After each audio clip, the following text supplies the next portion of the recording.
Hello, everyone, and welcome to the Mechanics Institute and the final day of the 2020 U.S. Cadet National Championship Online.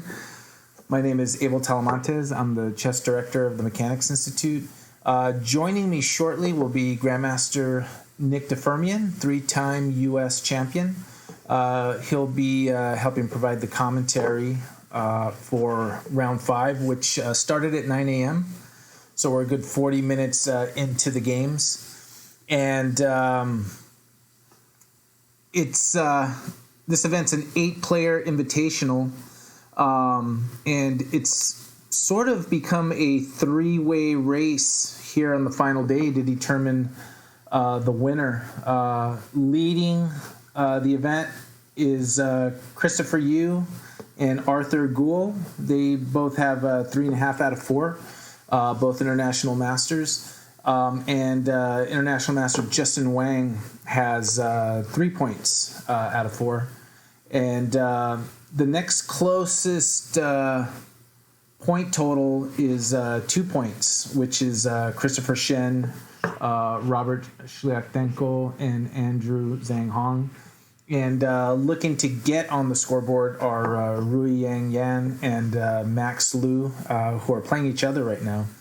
And feel a little bit bad for Rui because she has shown incredible fight in all her games, and then just came up just a little bit short, but has given every opponent she's played a handful. So we'll be following her, see if she can get on the scoreboard. And the one thing to note that even though Andrew Hong has 2 points, of the 4 games he's played the players that are currently in first, second, and third place. So he's sort of played the stronger, at least for this tournament, in the field thus far. So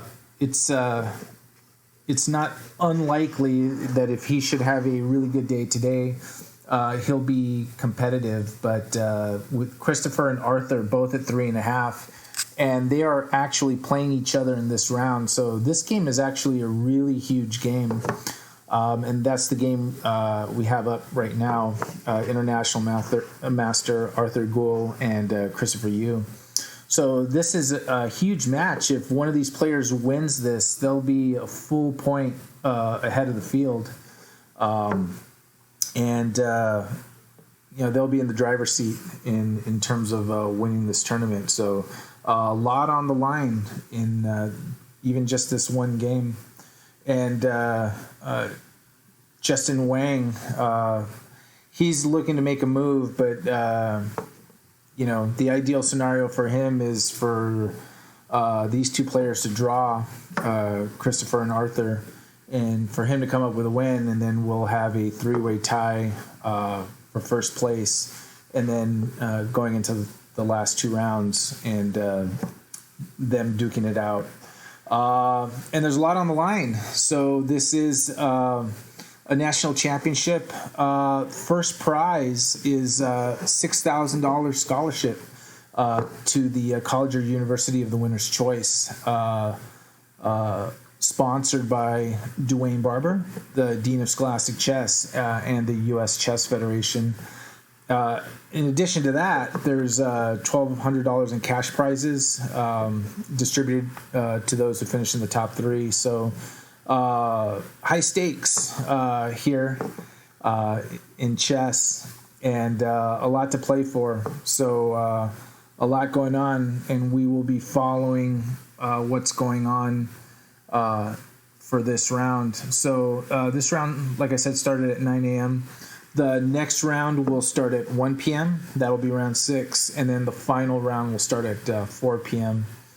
And what's likely going to happen is for the 1 p.m. round, we will start the stream at about 1:30. We will have Grandmaster Firmian and FIDE Master Paul Whitehead join. And then we may even have other special guests join. I think we may have Melik Kachian. He'll come in later in the afternoon. And then for the final round, we will have Nick, Paul, myself, and I am John Donaldson, former director of the Mechanics Institute chess room and captain of the U.S. Olympic team. So we will have John Donaldson with us to close the show and do the final round.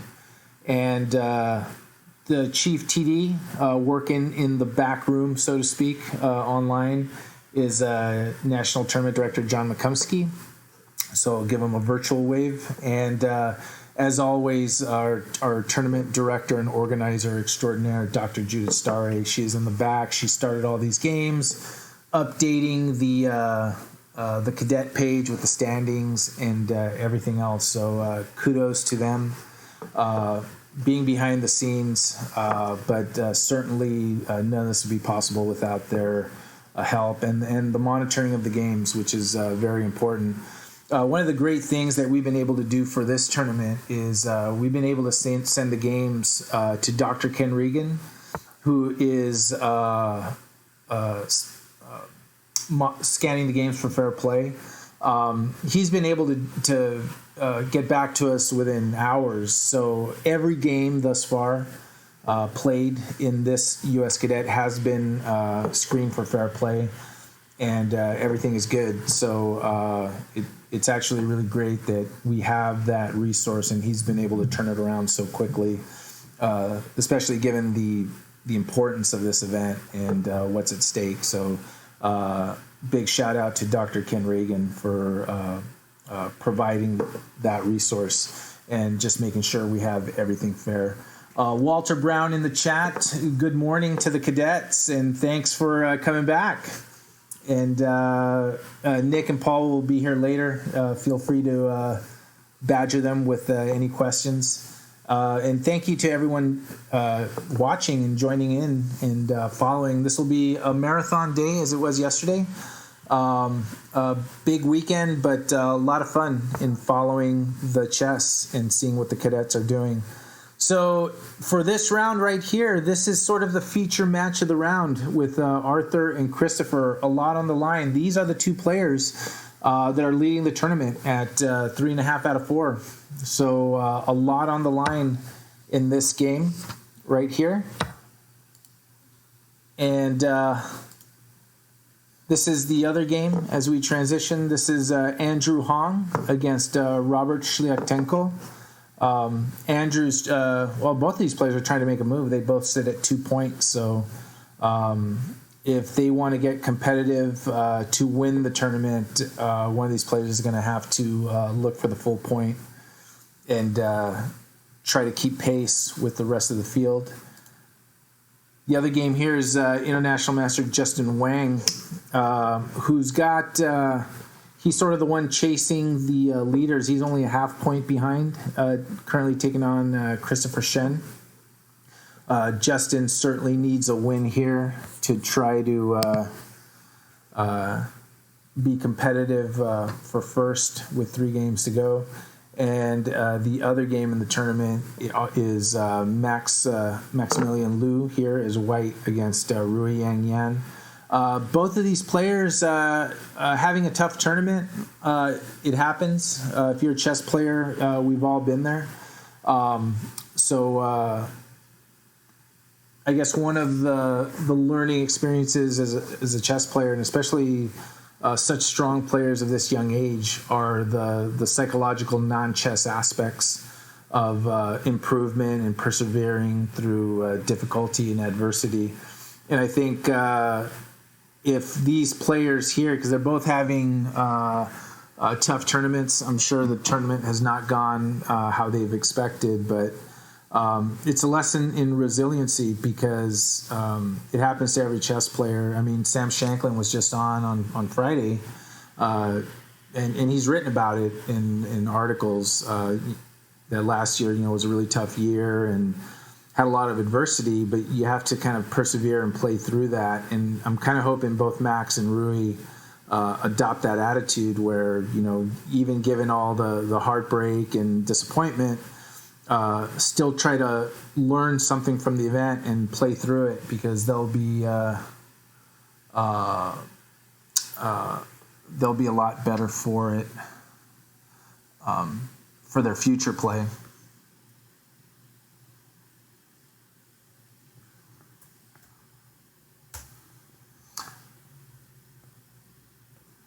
Perfect. And I think we may have a special guest come on, which would be fantastic if he can do it. And I don't want to jinx it, so I won't say anything about it until it happens. Yeah, bring him in. Send him into the room. And I'm texting with Judit. We're in constant communication. So if you ever see me on the phone during the broadcast texting, it's usually her. We're going back and forth. And I believe she's sending a guest to join us. And also while we wait for Nick, who's expected to come in at about 10 a.m. So we'll wait for him.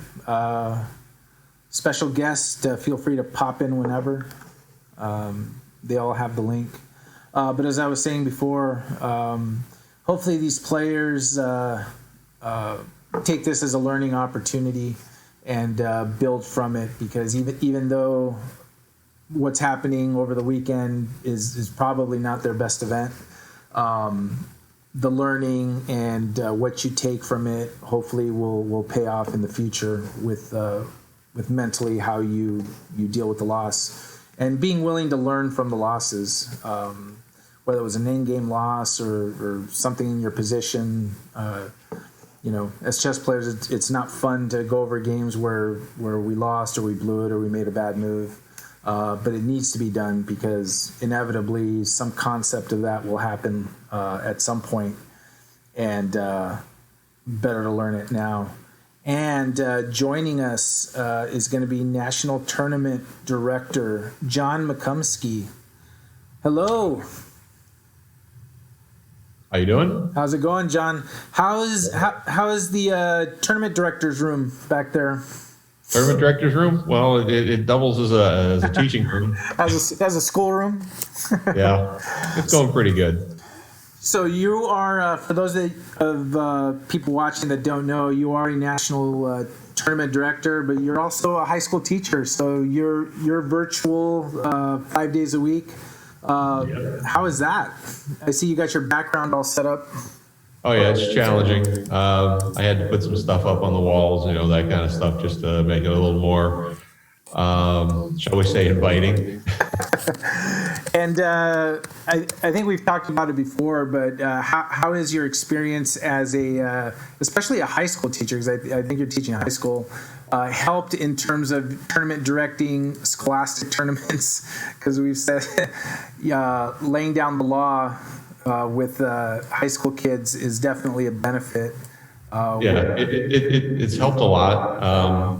I did scholastic tournaments long before I became a teacher, so having that experience with the scholastic tournaments, working with kids and working with parents, has helped a great deal when it comes to teaching, because a lot of the things that you have to do as a tournament director, you still have to do with parents and kids in the classroom, and then dealing with parents who aren't necessarily in the classroom, seeing everything that's going on, being able to communicate with them and try to be as open and even-handed as you can with all the students in the classroom, just like running a chess tournament.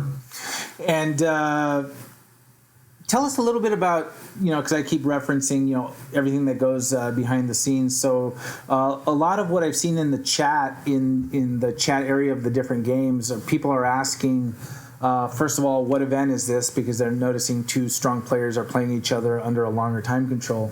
But they're also asking, with such a long time control, how do you prevent people from using an engine to cheat? So what is going on in the back room in terms of monitoring fair play live? Well, all the players are supposed to have at least two cameras on them, one showing their face, and then one angled in such a way as we can see what's going on in the room through to where their computer is. They have to have their microphones turned on so we can hear whatever other noises are going on. So, without having, 10 different cameras surrounding a person, you're monitoring what they're doing as much as you can. You can usually tell if there's an interruption because there's noise, so you can pay attention to what they're doing. You can see on their screen that they only have the chessboard up on the screen.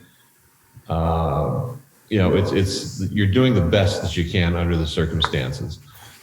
There's no perfect way to do this, and I'm sure given enough time, some ingenious person will figure out a way to circumvent the system to some extent.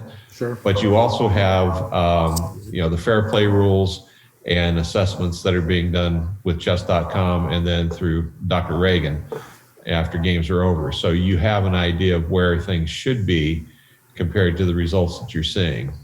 And that's kind of the big thing for us, because I was telling people before you came on that it's been really nice having Dr. Regan actually screen these games within hours of sending it. So all the games thus far that have been played have all already been screened by Dr. Regan. And, we've had some players say that, well, I don't like to play online because it's almost they feel like we can't do anything in the moment, and that may be true. We may not be able to do something in the moment, but when you have this much layers of protection, even if it's something that gets dealt with later, I mean, it's sort of like we have to adjust to be fine with that given the situation, and ultimately justice prevails. It may not just prevail in that moment. Yeah, and in its own way, this is kind of like, the teaching environment that we're in right now. There's a lot of things that you can figure out because you're in proximity to the games at a live tournament, in the same way that a teacher can figure out a lot of things when you're in proximity to students in a classroom. And having to do this across a video screen makes that proximity, virtually impossible to interpret. You can't really tell what's going on because you're not physically there to see what's going on, and that makes a huge difference. And there's not a lot you can do about it. And is this the first tournament of this type that you've done since the pandemic, where we're dealing with cameras and as well as the pairings? And this is the first chess tournament I've been a TD in since I think February. U.S. Amateur Team. That's right, and we were actually lucky to squeeze that in before the lockdown. That was in mid-February. Right. We had like 280 players at Burlingame for the Amateur Team West, and then just a few weeks later, we went under lockdown. So we were sort of lucky to kind of squeeze that in. So what's your take on the event? It looks like it's a 3-player race. We have 2 players at 3.5. They're playing each other in this round, so that's one of the big games of the round.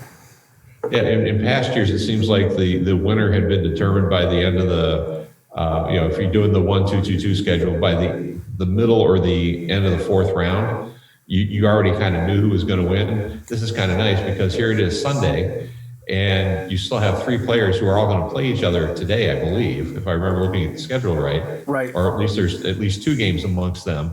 And they're going to have to, basically go at each other. And I think the next round is where you have two of the high-scoring players playing each other, whoever's going into the next round. So it's nice to have that happen.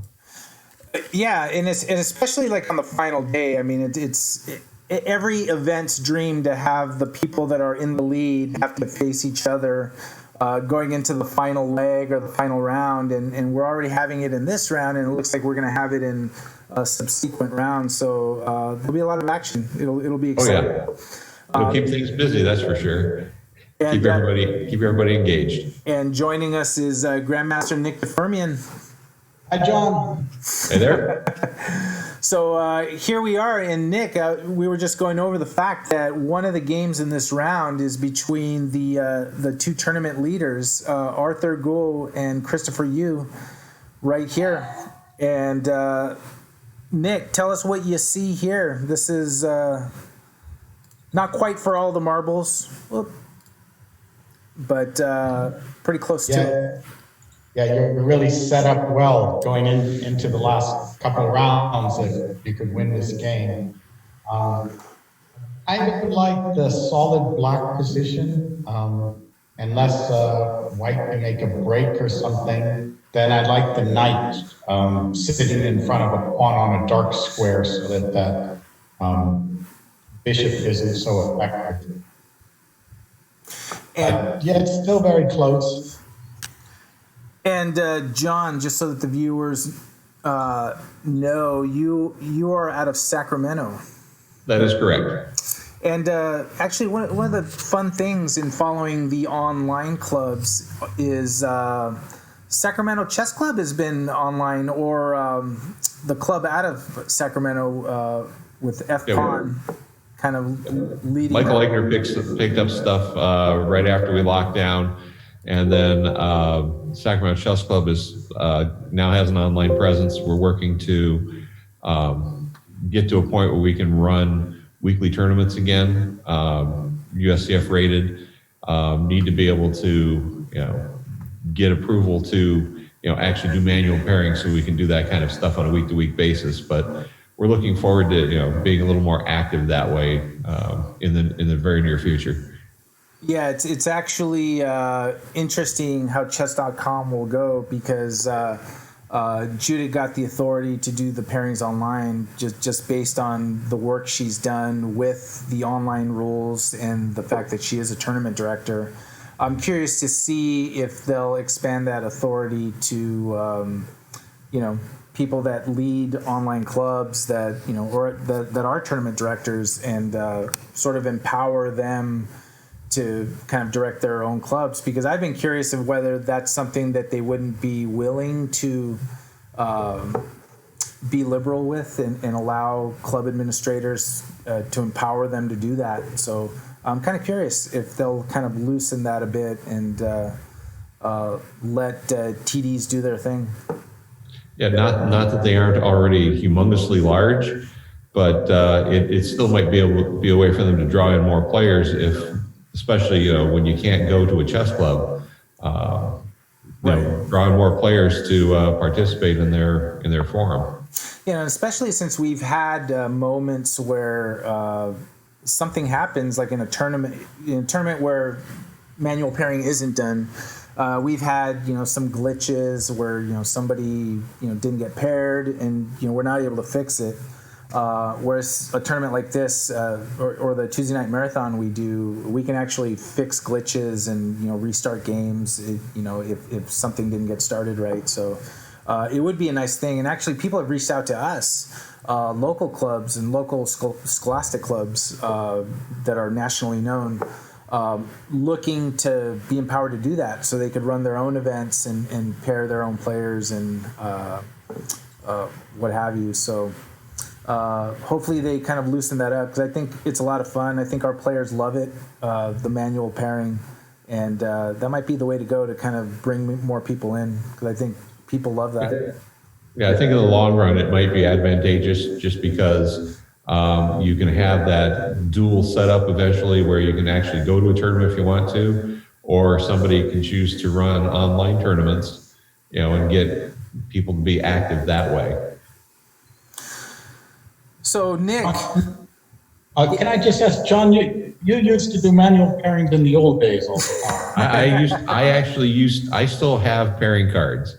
I still have adjournment envelopes. I have all that kind of stuff. So yes, I still have all the old things. And believe it or not, when I go to a tournament, I carry pairing cards with me just in case the computer goes and dies. So, and I've had that happen once. Well, if we ever get into the zombie apocalypse, you'll have the pairing cards and the adjournment slips ready to go. Yep, and the duplicate score sheets, I still have those too. I remember one of the earliest memories I have of Colty, when I started at Colty in the mid 1980s, was that old school board where Fred and Pat Mainz would have a pairing card, and they would slip it in and it would show your name, and that's how you saw who was paired on board one. And then on the back of it, they would record the results week to week. like very, very old school, and a whole lot different now than what it was. Try imagine trying to do that with a scholastic tournament with 1,000 players. Yeah, I don't even want to It would think be about very, it. very slow. I didn't appreciate it back then when I was playing scholastic tournaments that they had to do what they had to go through in terms of that. And I'm glad we don't have to do that. Things are a little more high tech because it's hard enough even with the technology. Well, I was able to get a peek into the back room at the 1981 U.S. Open in Palo Alto. They had over 800 players, and they're just cards sitting all over the place in stacks. And then the wall charts were all handwritten out. It took them about 5-6 days to get them up. Yeah. But once they were up, at least you could update it a little faster than what you could otherwise. But they had that was around a day. Side events were being run. They had other directors typically doing the side events. It was interesting to see that kind of a thing going on by hand. And this question's for both Nick and you, John. So I was sort of talking about this when I started the broadcast. So we're looking at this game between Max Liu and Rui. Both of these players are still looking to get on the scoreboard. Rui in particular, we know, has played every opponent tough and then just came up like short at the end. Max Liu had a tough game where he was at least drawn or winning, and then his position fell apart, and I think it may have affected him in the subsequent game that he played after that. What kind of learning experience is this for players where they're not having a good tournament, but they're playing top competition? Like, what's the psychology of this? Because it's got to be tough for these players to continue on and try to learn from this. But, a tournament like this, they would have liked to have withdrawn. I was talking to Sam about it on Friday, but, a round robin, you have to play it. So what goes through the mind, as a student, trying to get through this, and what benefit will this be for these kids to experience a tough one like this and try to learn from it? Well, from the point of view, go ahead. Go ahead, John. I was going to say, from the point of view of an educator, it's one of those things where if you can get through this and you can look back at what happened, and do some critical thinking about how you performed and why certain things occurred, not necessarily, that might not even necessarily be chess related. It can help you a great deal in the long run, because it'll make you tougher for the next time you get into the same kind of a situation or the same kind of an event. Chess-wise, I'll let Nick talk about that, because he's got far more experience than I do against really strong players constantly. And Nick, is this something where a coach, like if these kids have coaches, is this where the coach is really important? Oh, for these young players, yes. I mean, I quite agree with John. You need to learn to suffering. That's part of it. Become a good player. Things aren't going to go your way, or sometimes you'll get a bad position and you have to hang in there. So it will make you psychologically tough through this. But for a young player, I'm worried a little about Rui. You feel a bit depressed, and having a good coach who can just kind of put it in perspective for you, that can help an awful lot. And that's it. It's having a coach to put it in perspective, right?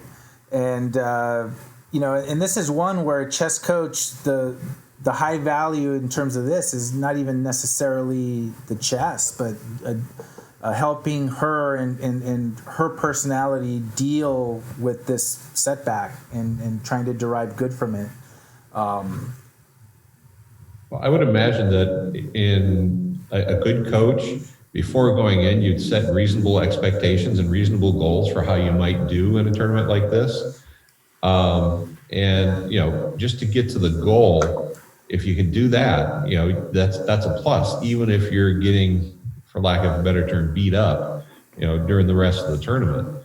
And that in and of itself, if you have a realistic goal when you go in, knowing, where you want to be when everything's finished, it makes a big difference.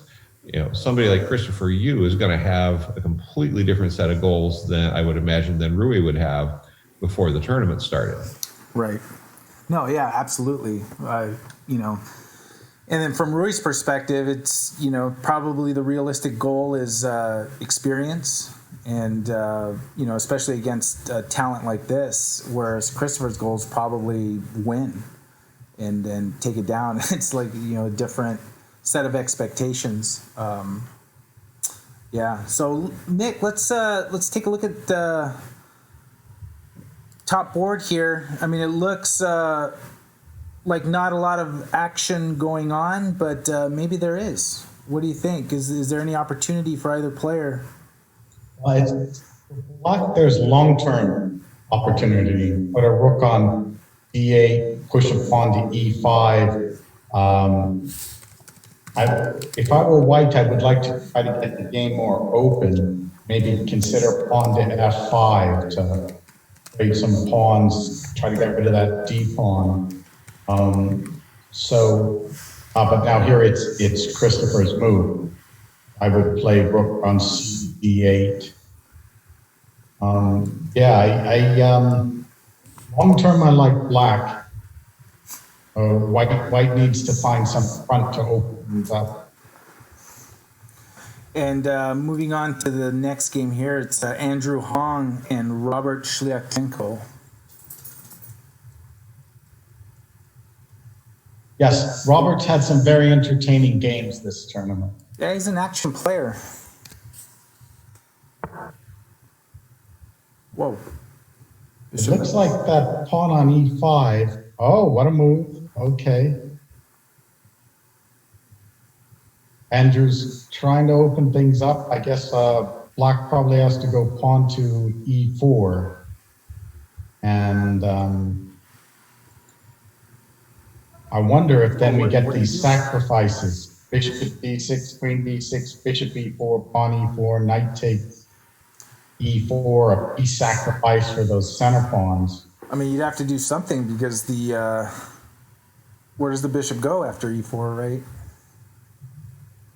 Yeah, it's sort of pinned. You can trade on d6, move the queen and the bishop's safe. Yeah. But I expect Andrew is just going to go for it.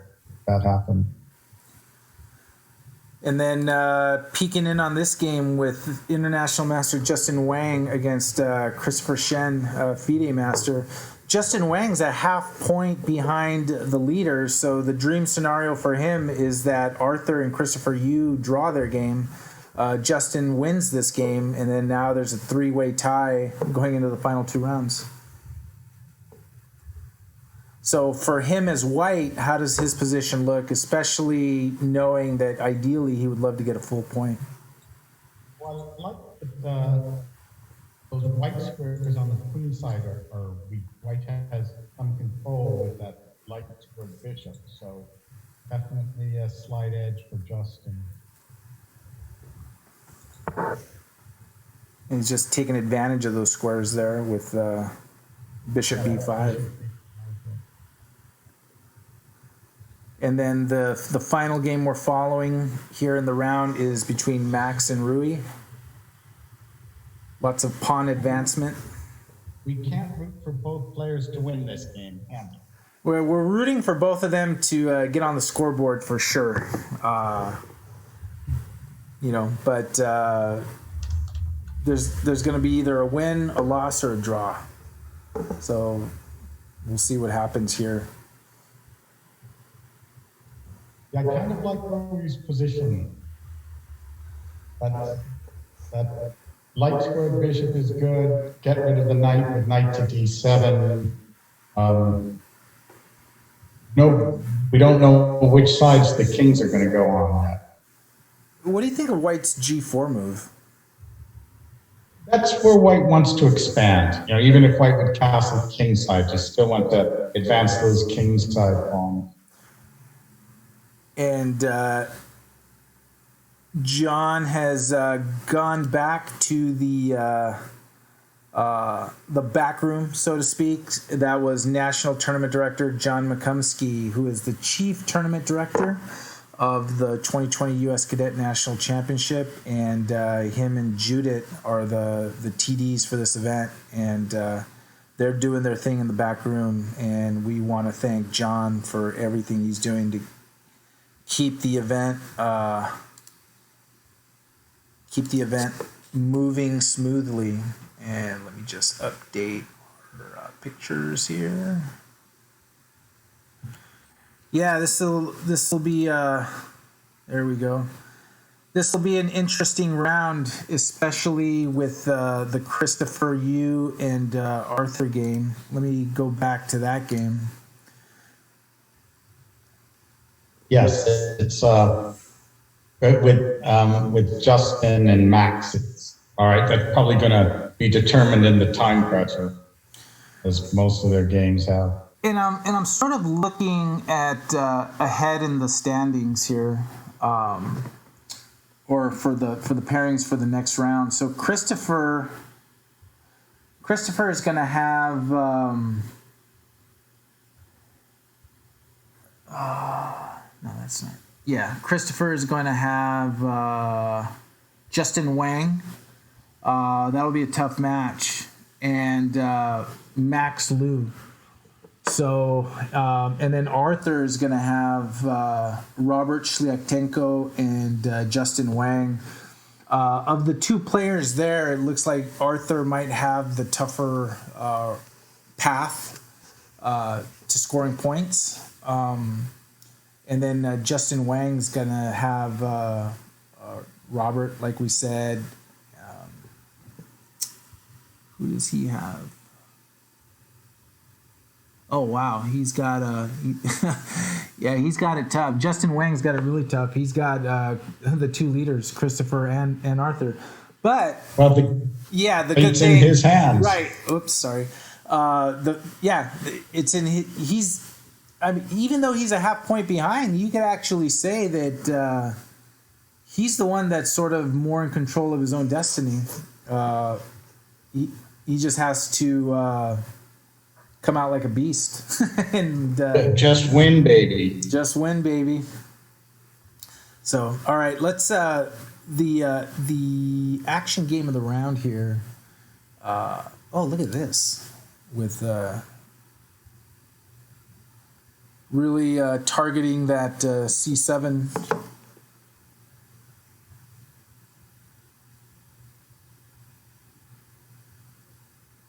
Justin's position looking good here. Yes, if he can get pawn to A3 and pawn to B4 so that knight can't sit on C5, that he could slowly squeeze black. Definitely in White's favor. And actually, time is definitely in White's favor also, as Christopher Shen is under 20 minutes now. Justin's got almost 50. This is a nice position to have with extra time with White because they're slowly building things up. Slowly double on the C file, pawn to A3, pawn to B4, solidify your king side. You have all these positive things to do, and the time's going to get lower for both sides before the final break. So he'll have time to slowly build up his position. Going back to this game, Andrew Hong and Robert, and Robert's still thinking on this move after Bishop F4. Yes, we should probably look at that line of E4, bishop takes D6, queen takes D6, bishop takes E4, pawn takes C4, knight takes E4, which probably requires black to play knight takes E4, queen takes E4, check. Where does the king go? King has to go to F7. Bring our other rook into play, rook A to D8. And can that black queen guard the Black king on f7. Yeah, it's worth spending time here. On the other hand, what else is he going to do if he doesn't go pawn to e4? Because he'd just lose a pawn. Can't go knight to d7 and lose the h pawn. Is there some wild variation that he's looking at? Because it would seem to be like the only natural move. Well, he could say, he could say, I'm a wimp, but a sane wimp. I'm going to castle. You take my pawn on e5. I trade the bishops, trade the queens, and take your pawn on b2. Safe and sound. Interesting. I mean, that has to be what he's looking at, right? Yeah, two choices. One's just the game blows up and you either win or you lose, or probably a fairly safe endgame. About equal. Going back to a game that can factor into who ends up winning this event, Arthur and Christopher, the co-leaders at this point after 4 rounds. And to me, Black is the one trying to do something, again, to those pawns, e5, d4. But then that does open the game up for the bishop. So he's being careful. Pawn to d4 makes a lot of sense to get a rook to d5.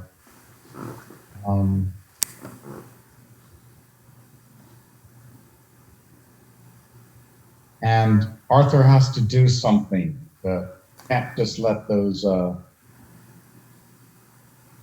he has to go pawn to b4, rook to d5.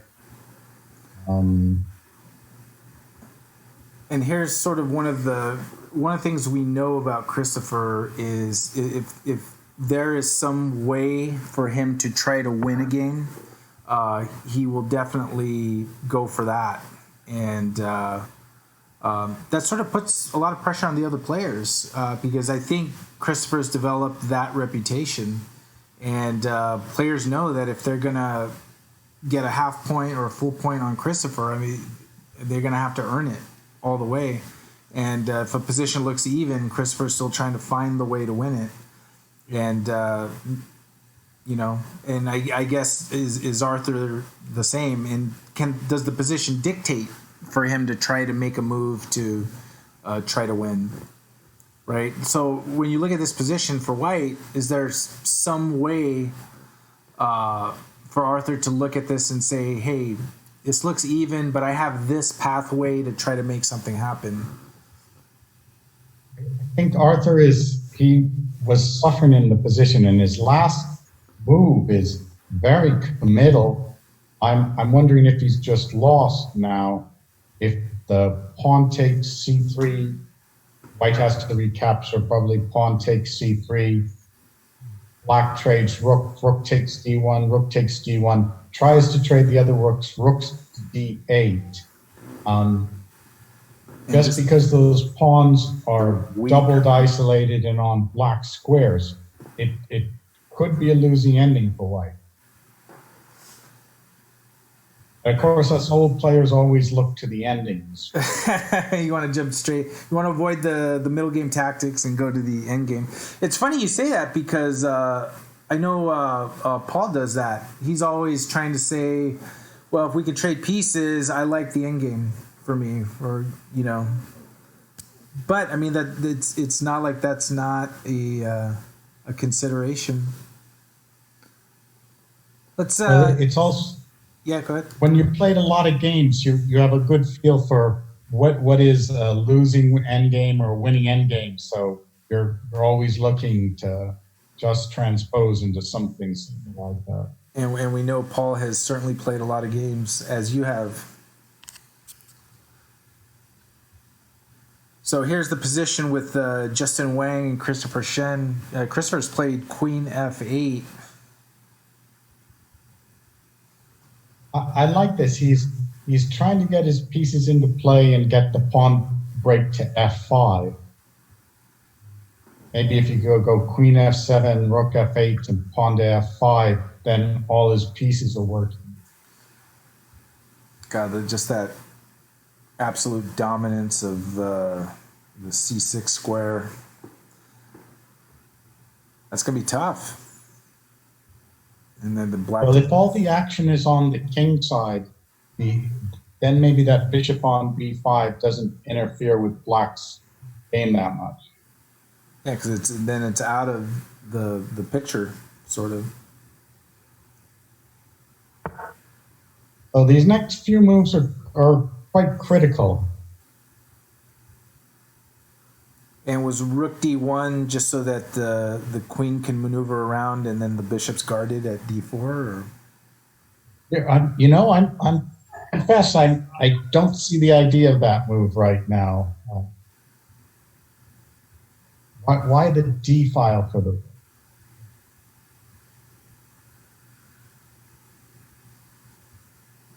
And for white wants to maintain that bishop because he doesn't want to trade that bishop for that knight, right? No, he doesn't want the bishops of opposite color position. Okay, right. That would be quite okay for black. His plan is to get in pawn to B4, pawn A3, pawn B4, and where can that knight go? It's got limited options.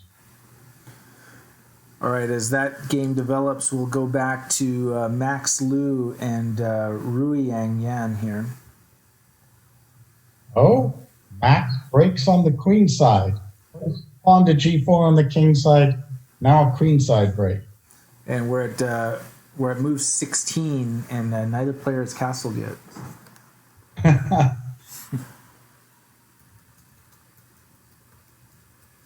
I confess I was hoping for a draw in this game, but it doesn't look drawish at all. Just get him on the board, right? Get him on the scoreboard. This is is this one of these positions where something's going to happen? Now, can't black go bishop b4 check? Or does that not really do that much because white won't then be able to castle, but maybe white doesn't care to castle anymore? It's true. Castling isn't that important in this position. You got you a queen a5 check also. Bishop b4 check's probably a good move, but what's happened is Max is trying to win a pawn. That if knight to d7, now the d4 pawn is hanging to bishop. Oh yeah. But yes, maybe that check first and knight to d7 and play it as a pawn sacrifice.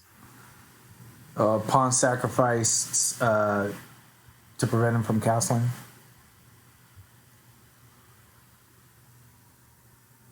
Is there any chance she just may have missed that? Doubt it, right?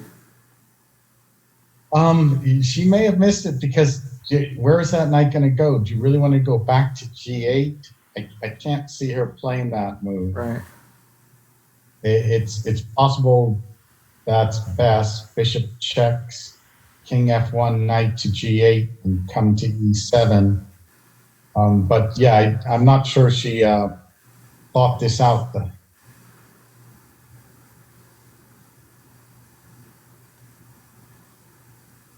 Going back to the sort of top board here, and what you said happened, the pawns were traded, and here we are. So Christopher's probably looking to get to the favorable endgame.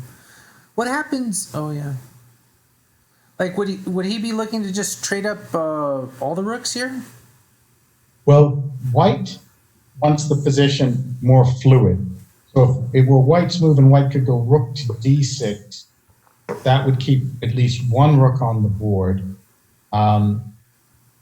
So black But is likely yeah, to just black- take right here. Yeah, if black takes the other rook, then there's just a few pawns, and that bishop by itself can't attack the black position. And if you blockade those pawns on the dark squares, the knight can hop around and often just grab one. And we have both players here under 30 minutes now. Time control game in 70 with 10-second increment. And I think every round that we've had, as soon as the players get under 10 minutes, it's just like a mad, crazy scramble. You see Arthur and Christopher, though, they've watched their clocks. Yeah. They've got enough time for the whole game. And probably reflected in their standings. And actually, speaking of the standings, I was sort of saying, I was comparing Christopher's pathway over the final few rounds to Arthur's. Arthur's got Robert and Justin, so he's got two tough opponents. Christopher's got Justin, but he has Max.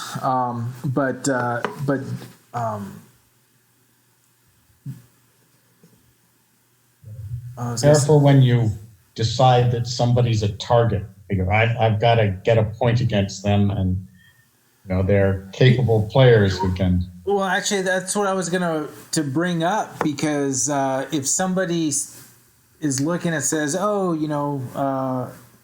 I have an easier opponent in a certain round," I mean, that's sort of like the underdog mentality jumps in, and then they play even stronger because now they're playing the top seed, and this is their opportunity to sort of make a mark in the tournament, especially one that hasn't gone well, right? I remember playing some tournaments where I just played absolutely horrible, and I got an opportunity to play someone that was higher rated, right?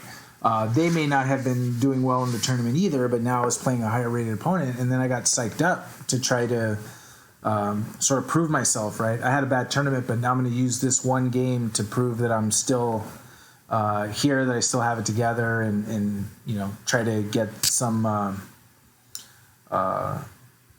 positivity out of it. And I mean, all these players are strong. I mean, they're about 2,400 plus, everyone except Rui.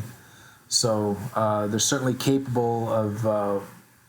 Everyone's capable of beating anybody here. Any given Sunday, just happens to be Sunday.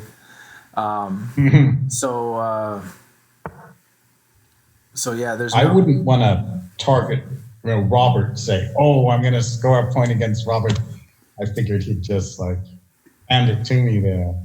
Yeah, they're not going to give it. They're not going to give it away. That to me is a strange move from Christopher. Wow, that's sort of putting a pawn on a black square, opening the game.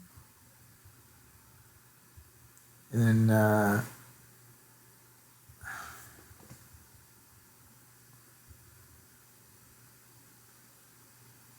but he's better in any case with those doubled isolated pawns, and his king can come to e6, so still simply better for black. And in the tournament chat of the game for this game, FIDE Master Jason Liang is in there saying E5 was so anti-positional.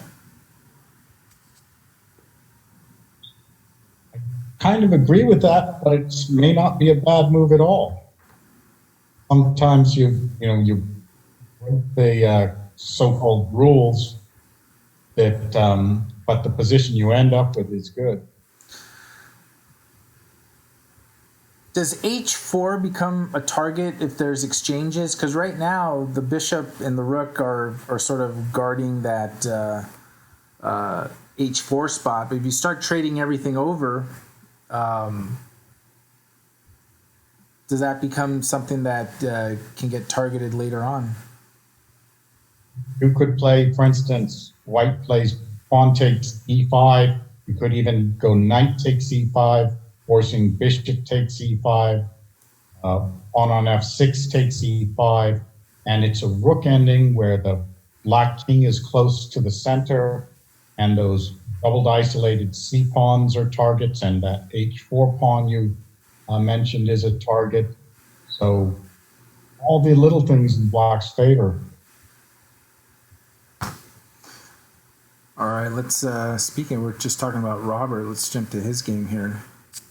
Andrew Hong and Robert Shliaktenko.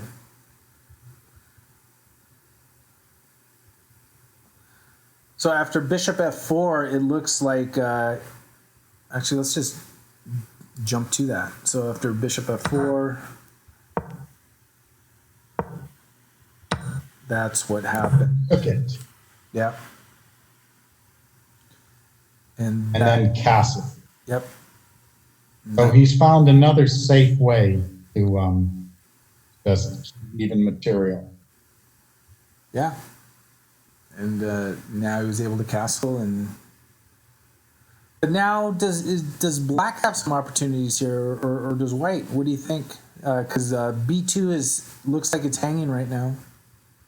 Yeah, white needs to take that bishop on d6. I don't know where else the knight could go, and queen takes d6. White can play c3 or c4. Right, c3. Yeah. It looks about even. Andrew's used more time again.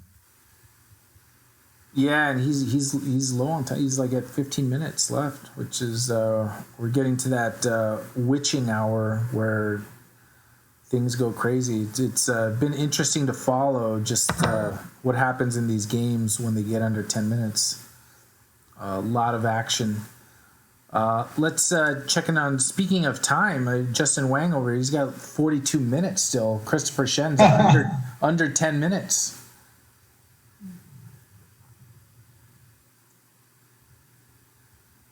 And it seems like Christopher would be the one that would love to have the 40 plus to try to work this out. What do you think? Has he been defending solidly? Are there new opportunities here? Or is he still... I like what Christopher's done to get the rook to f8, queen f7, and he needs to play pawn to f5 for activity. But Justin's gotten ready to go pawn to b4, and the only place that knight will be able to go is b7. Yeah, this gets tricky.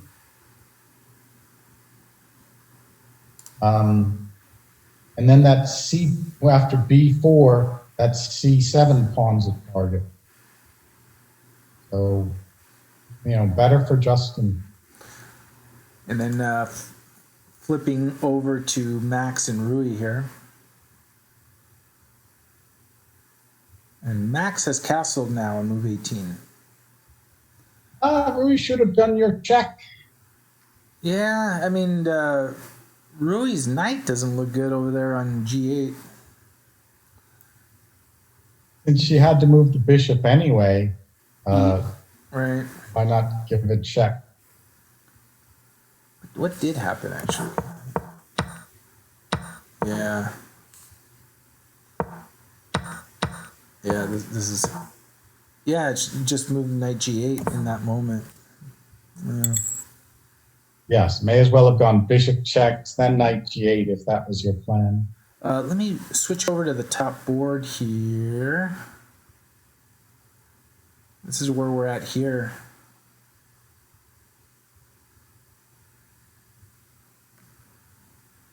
Okay, taking with the pawn on e5. That's also good since that knight has such a nice blockading square. Yeah. And I really don't like white's position, so white needs to do something to open things. And if the rooks were off the board, the knight is much better here. Yeah, here also the knight's better.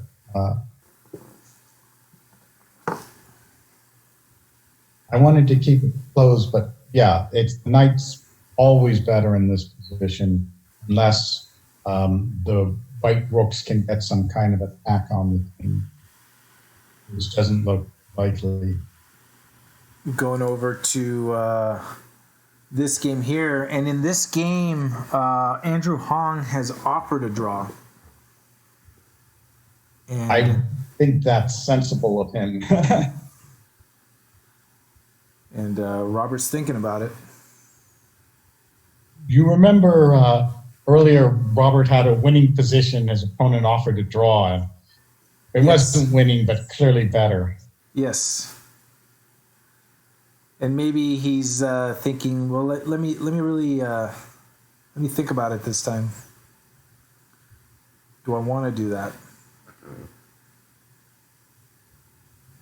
And you think Black's a little bit better, or at least has chances? He's certainly not worse. He can play pawn to f3, probably answered by pawn to g3, and that pawn may be in a risky spot for the end game, but in the middle game, it cramps the white king.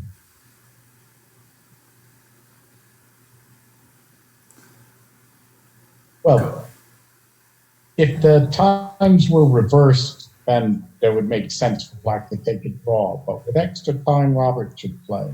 Right. And that may have been part of the consideration, the fact that he's down to under 14 minutes. And let's jump back. Rui's still thinking. Rui, 14 minutes left on the clock. She seems like she's managed her time well in the tournament, but definitely when she's been under a minute blitzing out. I actually noticed yesterday in one of her games, it was the round 3 game. She had a clear win in that end game where the pawns where she had advanced her pawns. Yeah, I felt bad because I looked at the analysis engine, but when you got 30 seconds on your clock, it's sort of hard to find the best move in a complicated endgame. Oh yes. So and they did draw, Andrew Hong and Robert Shliaktenko. So Robert accepted the draw. This is the final position. So they have drawn and get a little bit of rest before the start of the next round at 1. So that game is in the books. So back to this game. So because they, yeah. I was going to say, Robert, if I were your coach, I would, I'd be telling you have to fight more. Yeah, I was going to say, because sort of for both of those players, by drawing that round, it really almost sort of puts them out of trying to win the tournament just by virtue of what the points are now. Because now they both have 2.5, but I mean, I think, the two leaders have 3.5 right now. I think, it's almost like, 5 out of 7, 5.5 out of 7 is going to win the tournament. Yes. Okay. Maybe they're tired, as you say. And if they're at 2.5 now, you're not going to get to 5 or 5.5 out of 7 with 2 rounds left. So I'm looking at this here, and from an A-player mentality, this looks a lot better for Black than where they were before. Would that be right, actually? Justin's game, but there's a tactical problem going on for the Black side. That C7 pawn. Yeah. That's going to get targeted big time, huh? Yes. Especially now the knight's got to get out of there. So knight can go to D7 or B7. I guess it goes to B7. But then what do you do at bishop c6? Then you go knight d8, or? Yeah, actually, if the knight can go to d8 and f7, that would be fine. Maybe you're right. Black has time to, take this knight tour, multi-knight tour or something. Yeah. All's well. All right, while we wait for that move, let's go back to this here. And Arthur's played h5. I like that move. Just try to liquidate the pawns.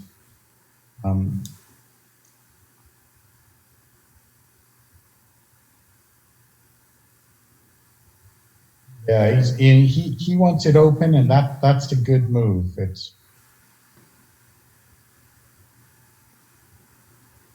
So Christopher wants to win some of those pawns, something like, well, it's not so easy to win that. Even the c pawn, rook b5, there's bishop f2.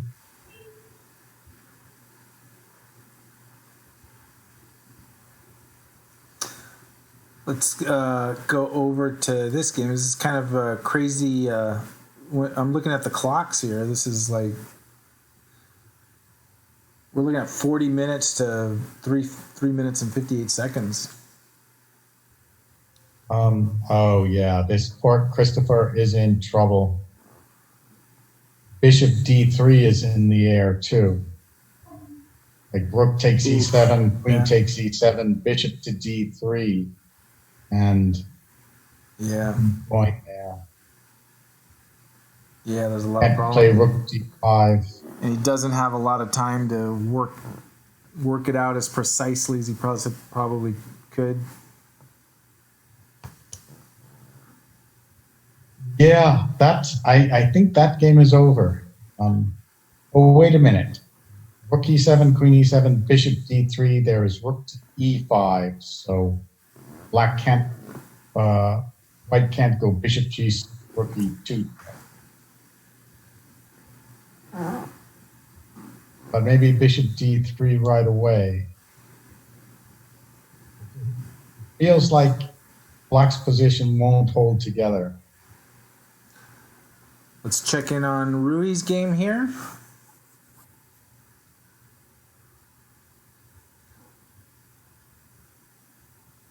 On to g6. I kind of like that move. She better hope that long black diagonal doesn't open up. Yeah, gotta keep it closed up with that pawn on d4. So does that mean Black will eventually look to play b4?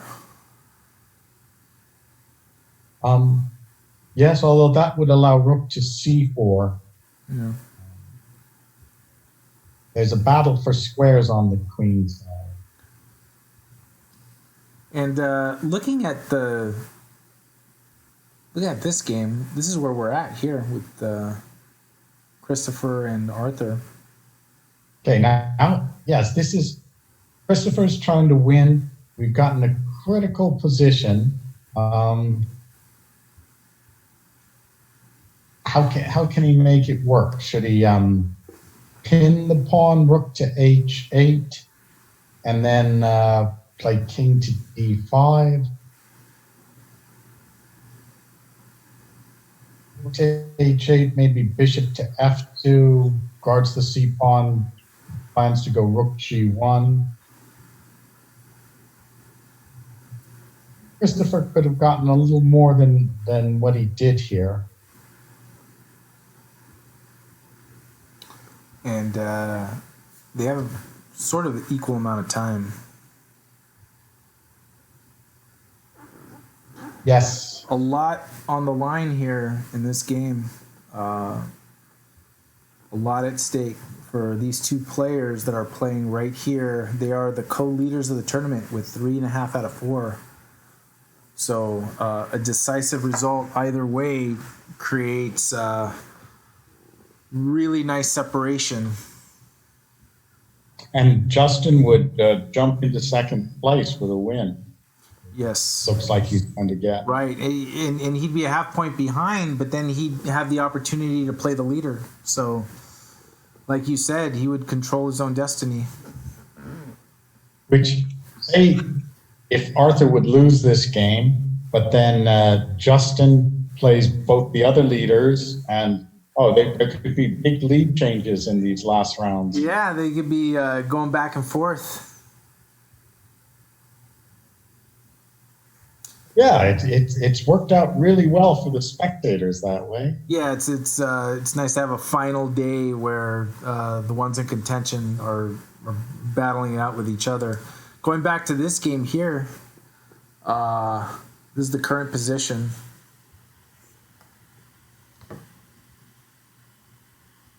Pawn to f4. Okay, that I thought bishop d3 would have won a pawn, or caused a lot of trouble by Black having to give up the e file. Huh. I mean, it's still very good for White. I mean, he can do that now, right? Bishop d3. Yes, but then Black has a tempo to guard the pawn. Something like king h7 gets another defender.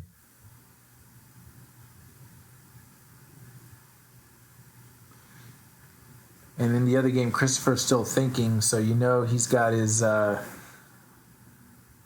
composition mentality on, trying to calculate all the scenarios. Let's jump to that real quick. Yeah, it's a critical stage of the end game. It could fizzle out to a drawn position, or if he can find a plan that gets something good.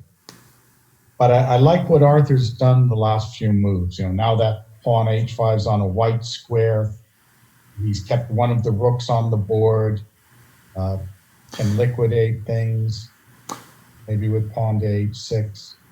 And what's the value of Arthur putting that pawn on a light square? It means the game is more.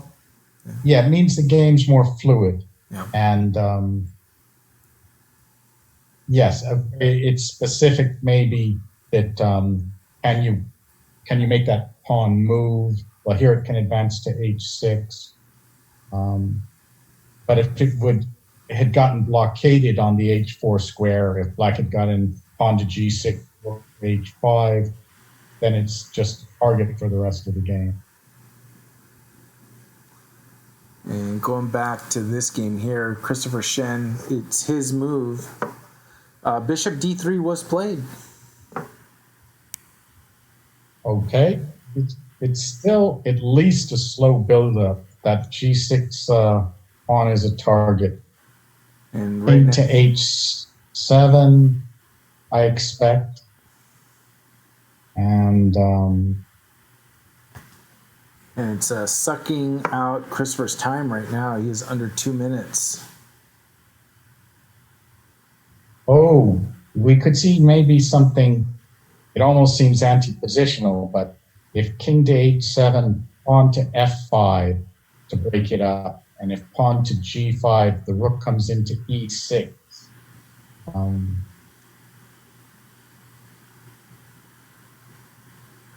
Yeah, but okay, knight to d6, knight to d8. So.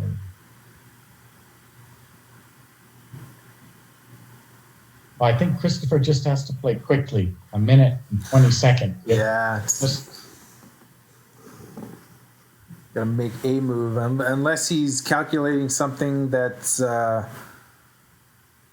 few moves deep, so he can build up the 10-second increment. But actually, I had first thought that the 10-second increment would represent a lot of time for the players, but I haven't noticed that's been the case, actually. I feel like the players have, it still feels like it's a 2-second increment. Yes, Yeah, 10 seconds, maybe if it's someone like Nakamura or Wesley So, they can make that seem like an age. But these players seem a bit nervous when they're down to 20 seconds. And I think Christopher has just ditched a pawn. Justin can take on e7 with the rook. Queen needs to take bishop b6. Oh, and then he wanted to play rook take 6. Queen takes g6, queen e2 check. Aha. Okay. Nice. And 1 minute on Christopher Shen's clock. Back to the big game here of the round. And Christopher Yu is really in the think tank here. He's been thinking about this move for a while. Yes. I think he maybe expected to have a big advantage here, and he's now come to this position and say, oh, it's not so easy at all. And he is trying to find a way. It's a little hard. I mean, if rook to h8, then maybe rook to d1 threatens rook d8 check. Black might have to repeat moves, go back rook to d8. You try to swing the knight around, knight to e7, maybe rook to e1. That's a possibility. Knight e7, rook e1, rook to d5. Rook d7.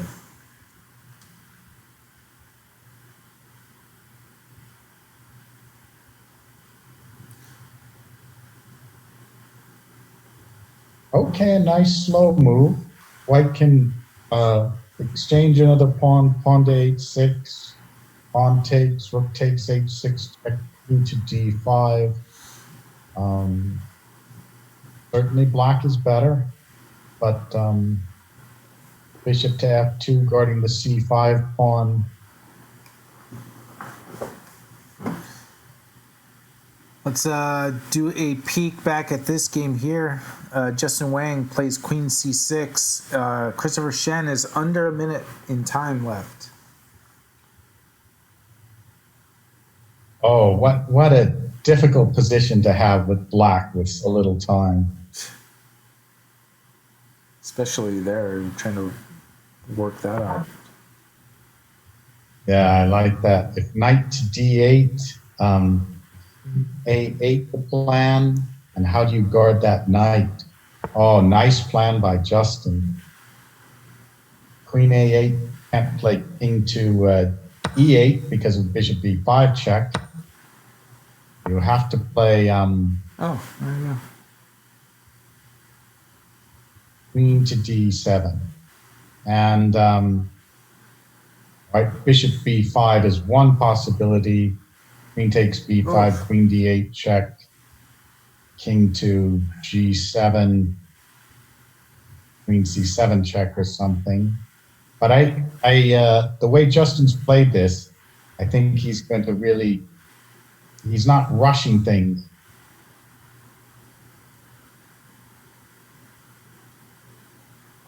And it's good that he's utilizing time that he has to make sure he covers his bases. While we're waiting on Justin to make his move, we're back here to this game where Rui has played bishop d6. Okay, she just needs a little time to finally get that knight out of the game. Yeah, this is suspicious, of course. Suspicious? Maybe knight on f2 to g4.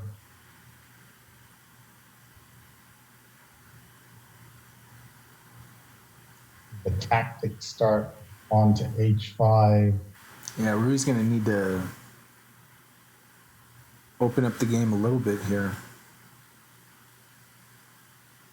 If she can get a few moves to consolidate the position, get that knight into play, then she's okay. knight to f6, attacking the d4 pawn, bishop f4 would. So no knockout blow yet for Max. So Justin Wang here was looking for the knockout blow. May not quite be there yet, but he's working on trying to get there. So yes, and yeah, the bishop b5, queen b5, queen takes d8 check. Clearly better for white, but you have to worry about perpetuals. right.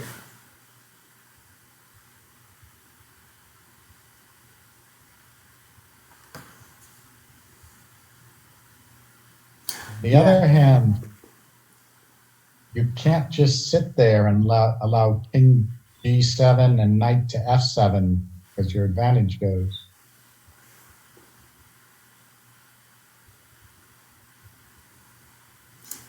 And Christopher Yu is still thinking on his move. I mean, I think Christopher is really, really trying to calculate this and going back to that game here. He would love to win this game. Oh, it would be a huge win if he could take this game.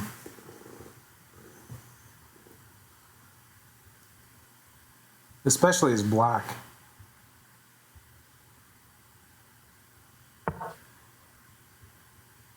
So rook b1 is in the plans for white.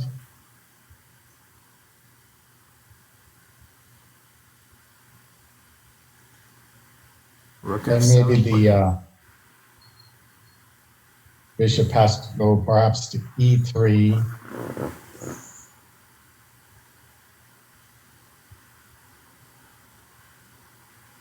And you can still never prevent pawn h6, but also rook g1 hitting g7. Yeah, most of its advantage has disappeared.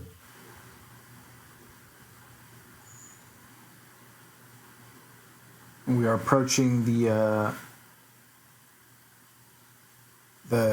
tournament witching hour, which I label under 10 minutes because that seems to be the time when both players are under 10 minutes that we've seen a ton of action. And just one draw so far. In this round, yeah, there's been one result in that was Andrew Hong and Robert Schlittenko. They drew. The other three games are still going. And checking in on another one here. And I'll give it up to Justin Wang. He's trying to be patient here and realizing he probably has a better position. Approaching it like a pro and just making sure that he closes the show as he should. But this is critical. If you do nothing, black's able to play king to g7, knight to f7, maybe knight h6, f5. All the advantage is gone. And you can grab the pawn with bishop to b5, queen takes b5, queen takes d8 check, king g7, queen c7 check. Maybe he should just take that. He doesn't have the positional advantage anymore, but he's got a pawn and may have to win in a long endgame. Yeah, and he has to be cognizant of the fact that even though he is a half point behind of the two leaders, he plays both of the leaders of the tournament in the remaining rounds. So he knows the full point is very important in this game, and he's trying to make sure that he gives himself the best chance to secure it. Although Christopher Shen is not giving it away and is so far defending nicely. Let me go back to and Arthur's still going. And there we go. Bishop e3.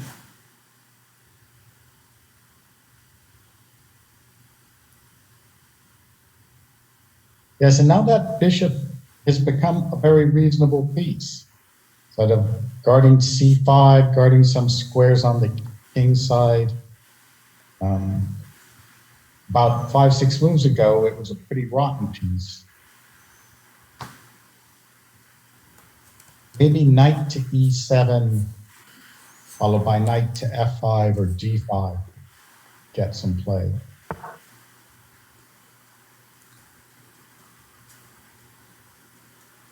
Oh, knight a5. It's kind of going to the other good light square, which would be c4. Yes, that's very aggressive move. But then say something like, okay, rook to, what is happening here? Rook to g1, knight to c4.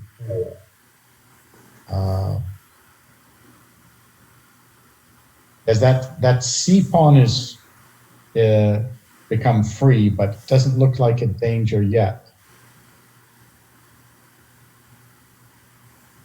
Okay, that's really pushing it to the maximum now.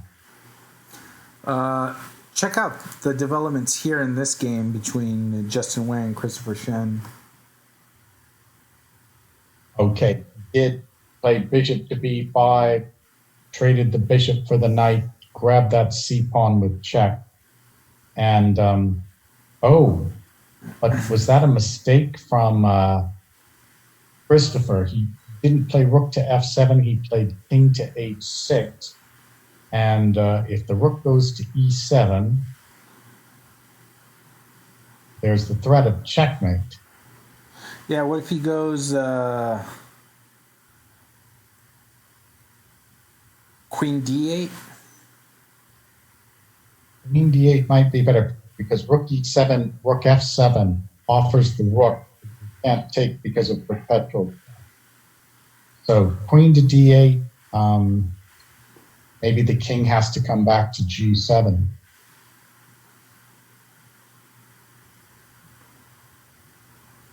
So check out the developments in this game here between Max and Rui. Okay. And Rui does not have that terrible looking knight anymore. Yes. So this is what happened. She plays h5 here, and then was able to trade it out. Yeah, I don't know about that move from Max to trade off that knight. Yeah. And he's got a nice rook on an H file. I think Max has given away his advantage. And then Rui at 7 minutes, Max at 12. Going back to the top board, no moves yet here. Let's go back to this game here. This is where we're at.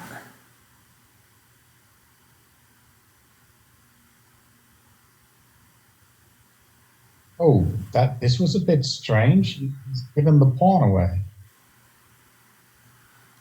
Yeah.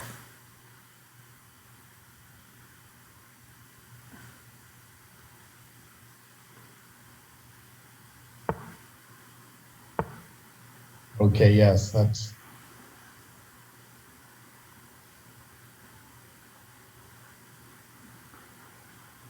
This is a little tense here a little bit. Definitely. And adding to the tension is what's at stake. Especially for Justin here. Wow, Christopher has defended really well with little time on the clock. Yeah, he's played really well. Some people can do that. They seize the moment, say I've just got to make the moves, and they focus. And so here we are in this game with Arthur and Christopher Yu.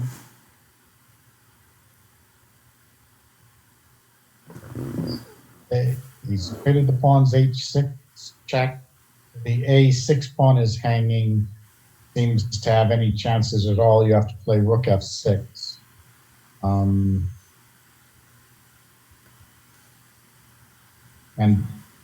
white won't want to exchange those rook.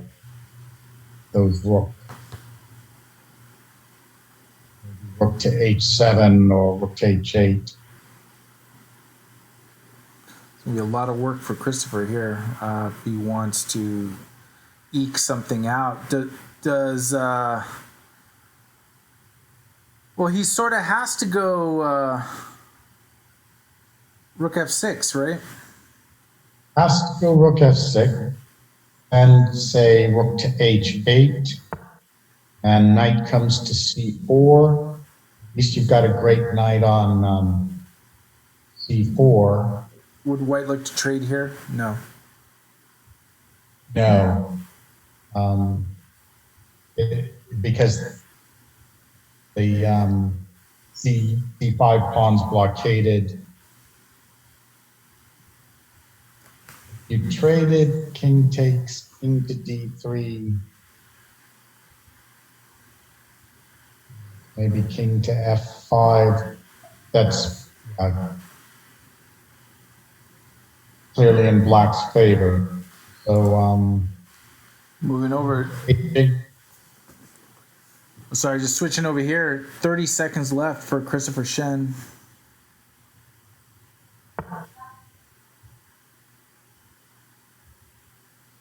So pawn to b5, and you snag a pawn somehow. Queen to b6, Yeah. queen to c4. Oh, I think Justin screwed this up. Yeah, it's going to be tougher to find a win here.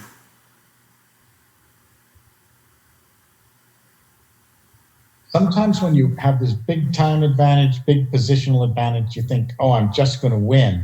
And it's hard to push yourself to make really calm, steady moves to knock your opponent out. And all it takes is one inaccuracy to change everything. I mean, it looked like he was doing the right thing, taking his time trying to find the moves, but maybe he didn't find the best move in one instance, because this doesn't look anything like what we were looking at earlier in terms of the positional advantage. Oh, yes, that horrible knight stuck on the queen side, that backward c pawn. Justin's probably kicking himself now. And he's got to keep his wits about him, because he still has his opponent very, very low on time. So good for him taking his time trying to find the way to proceed here. But still, even with 35 seconds for Christopher Shen, a lot of chess, it looks like, still to go for this. Going back to Rui's game here.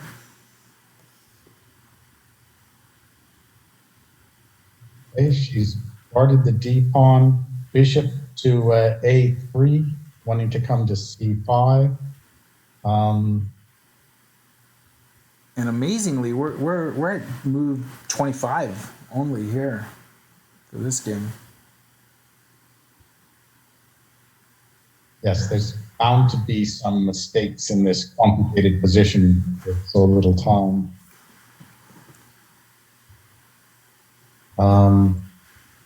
Bishop a3 is a nice move.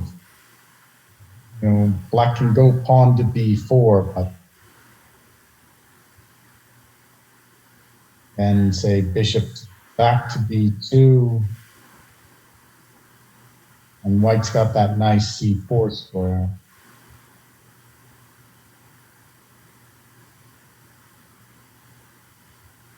Maybe she has to go pawn to b4 though. And it's wild because if you look at Rui's bishops, they're just aching to have a little bit of scope and finding the opportunity to do that. Yeah, right now they're boxed in. It is boxed in right now. And just peeking in back at this game, Arthur's taking a lot of time trying to figure out if I keep my rook, where do I put it, or should I exchange it? Sometimes when you're defending, you really want to liquidate the position into a draw. and you look at a move like rook takes f6, which you probably shouldn't be looking at. And it was played. Seeing if you, oh, yeah.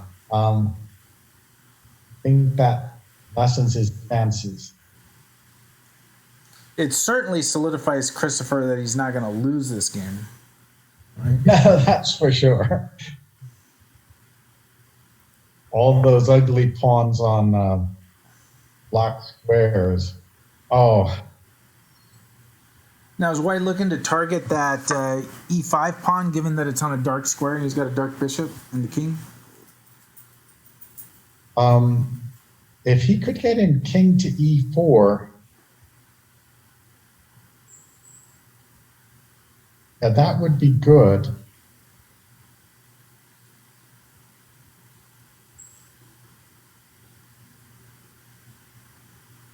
Yes, if that the white king can stay on e4, then he's in the game. And something like king to f5 by black, white could consider the pawn sacrifice, pawn to c6, knight takes c6, pawn to c4, reducing it to just 2 pawns against 1. And checking back in on this game with Justin Wang, I mean, there was a point in the game where Justin had 40 minutes to like 7 or something like that. And but kudos to him. Even though he's got his opponent at 35 seconds, he's trying not to rush this, but he's trying to find the right way to proceed with this game. That certainly the advantage has gotten away, but he really would love to have the full point here if he can get it. And he's still got the advantage. Maybe a slow move like rook c2, followed by queen to d3. Try to win that b pawn. If his king could get to h2 a little further away from perpetual checks. Doing a check-in on Max and Rui here. Max has played rook c4. Okay, that d pawn looks like a goner now. You have to play bishop to a7, knight to f3.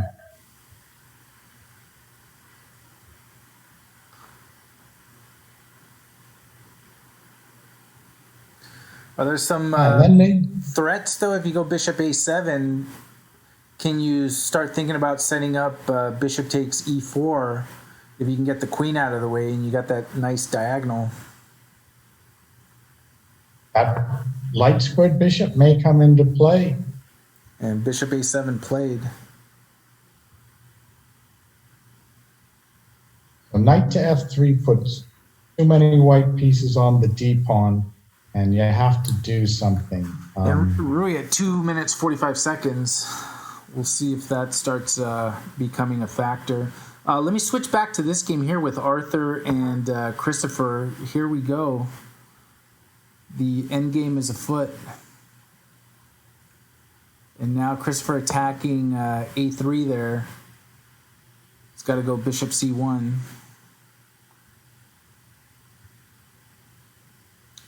Do you go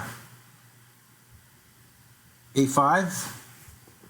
Yes, maybe. I like that move, a5, because, it looks like Zook's. Jason Liang is in the tournament chat saying nightmare. KNIGHT. Yes. Oh, what no, white play? A5, nice move. I mean, if it locks those pawns up and the king has to move, the king is going to invade d5. King d3, king d5, the game is over. So Arthur needs to do something now. He shouldn't have traded the rooks, but time for activity. Maybe pawn to c6, king to d6. The thing Maybe then pawn to a4, pawn takes pawn, pawn to c7. Try to draw pawn down ending. The thing about that knight there is it's also protecting e5 pawn. Just doing a quick check-in. This is where we've gotten to here in this game.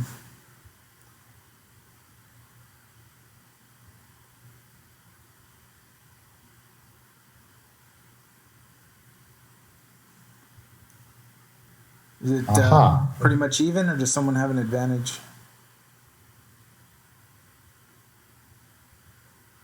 Well, I'm wondering, these things can get very complicated.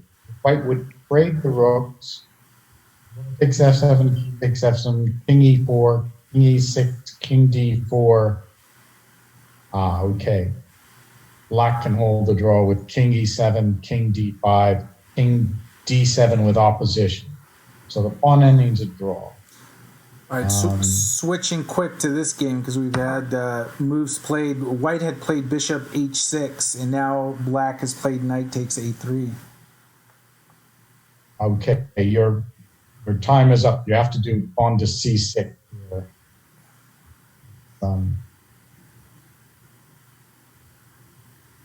I don't like that bishop h6. But even if you go pawn to c6, black doesn't even have to do anything right now, right?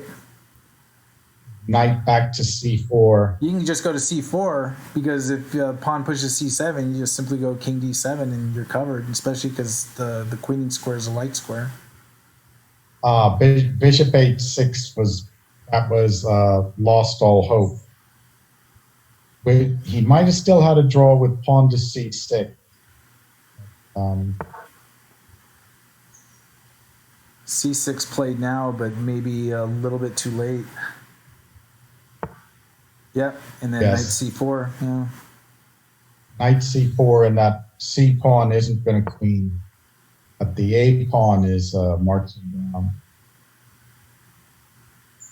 Now you just cover it up. Can't you just go knight d6? Probably knight d6 would work well. You could. You don't even have do you want to start with pawn to a4 first? Yeah, you don't even have to do it yet. Yeah, a4. Well, now bishop to b4. Oh, yeah. But, well, then pawn to a3. Right.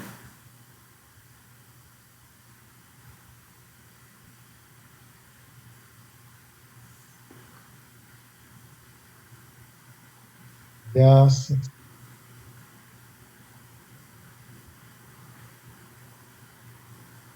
It's funny because I'm following the other games, and Christopher Shen is like building up time with using the increment in that end game. But we want to stay on this game now because Arthur is down to a minute and a half trying to figure this out. Yes, we're looking for something for you, Arthur, but we just don't see it. It's pawn is coming to a bishop to b4, pawn to a3, pawn to c7, king d7, sacrifice the bishop, bishop a3, knight a3, king e5, but there's still one pawn left. And under a minute is Arthur Gould, international master. The two tournament leading IMs. What a battle. Either way, whatever happens, this was a fantastic game to follow. Well, Christopher kept pushing and pushing, and he looks like he's got the point here. And he could have a full point lead. Yeah.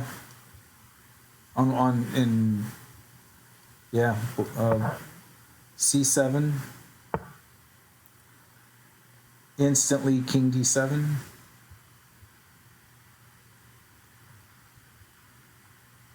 There's nowhere to go now. You played c7. King to d5 will be tried, but just pawn to a3 wins the bishop. A3. Yeah, so you have to take, yeah. Have to take and win the E pawn, but black keeps the B pawn, so that's it.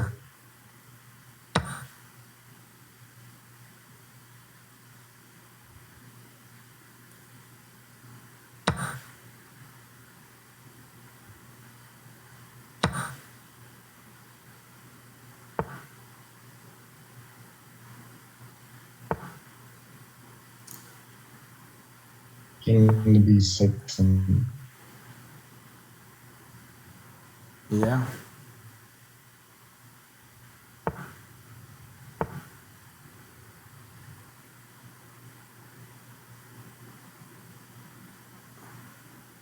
That does it, right? yes, Christopher is not going to mess this up. Fantastic play by Christopher Yu, showing his precision. And as you said, with the black pieces, so He's playing these moves out like nothing. There it is. Christopher Yu, 4.5 out of 5, with 2 rounds Wow. to go. A clear point ahead.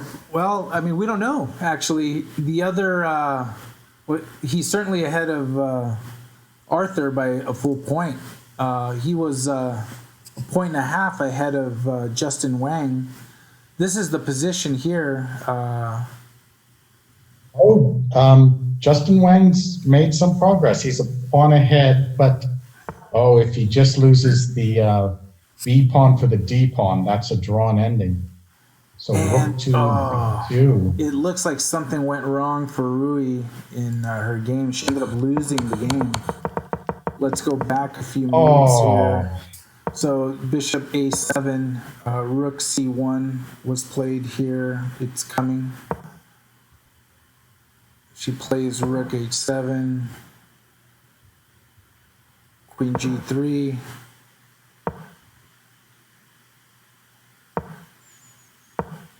Just everything is looking defensive. Oh, look at that move.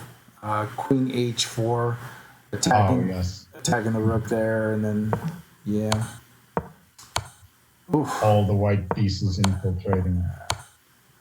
Yeah, that's too bad. So Max gets on the board. Rui always playing tough, still looking to get on the board. So this game is the only game left.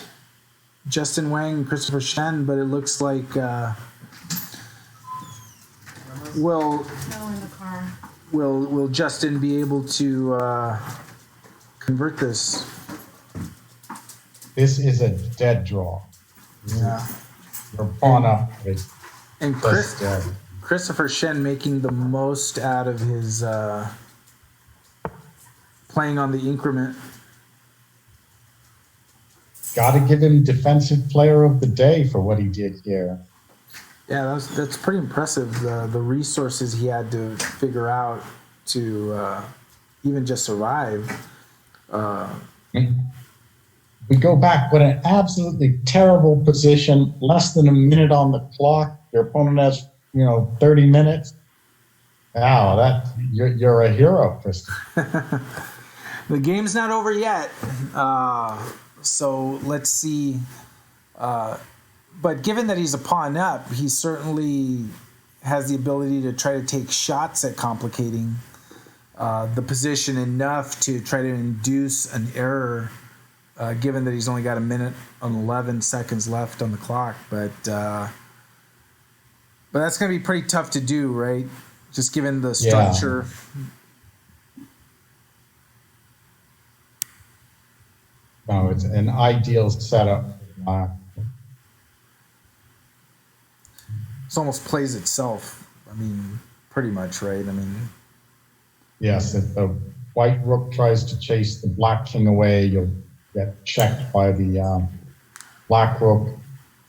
There's just about 10 different ways to draw the game. I mean, even with the rook there defending the h5, I mean, any pawn push you're gonna have a rook pawn And then the king's in front of the pawn, right? The black king. So it's pretty tough to find a win, but we've seen crazy things happen. This would be pretty crazy, especially after Christopher's made such a heroic defense. Yeah, the one thing you don't want to see is such a put all that work for like amazing defense, only to play a move that just collapses everything. But Christopher's made the most of this increment. I mean, he's played moves quick enough that were the correct moves that allowed him to build up some time, because he was at 30 seconds, under 30 seconds, and now, he was at a minute. I mean, he's got 40 seconds left now, but certainly finding the moves are not difficult, as you can see here. He's just blitzing it out and accumulating time. I suppose you're right, though. Justin may as well play. It's now that it's easy, maybe Christopher will get nervous.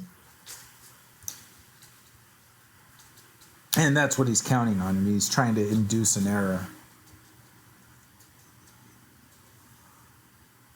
But yeah, this is brilliant.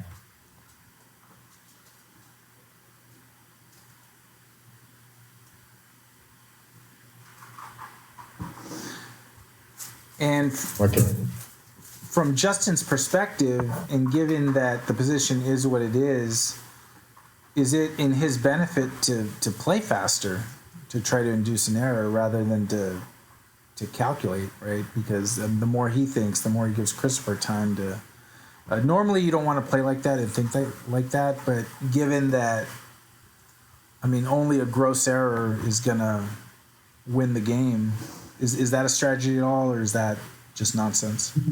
I like that. Yes, you may as well make quick moves, because you can't blunder as white, but black blunders by you both playing quickly, and it's good. At worst, a blunder for white is a draw. It's Yes. still a draw.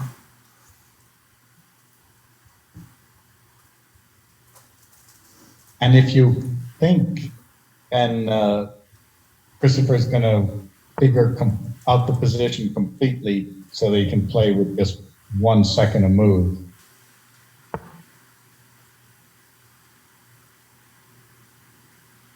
But at this level, with the strength of these players, this is so known how to hold this, right?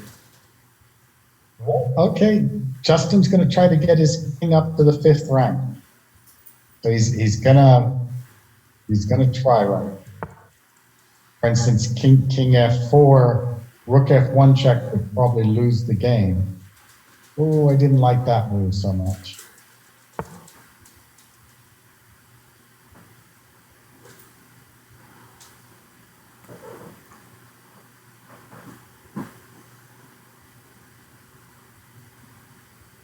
Yeah, you're But yeah, go ahead. he'll try something. He'll make about 3 or 4 attempts.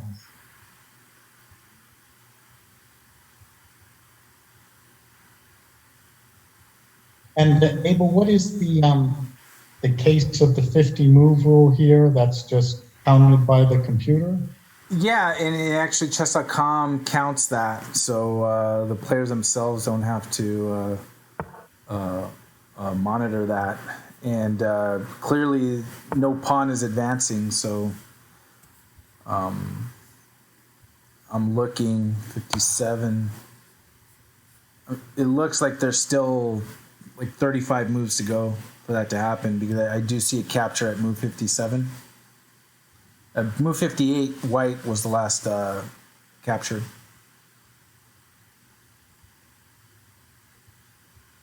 Okay, so Justin is trying. He's trying to get near that H pawn, and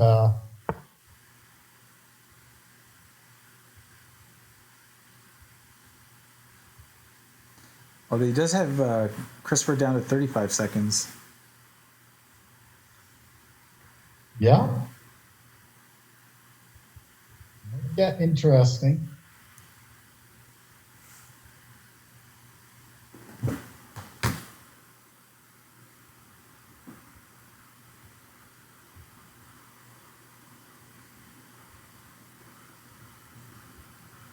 but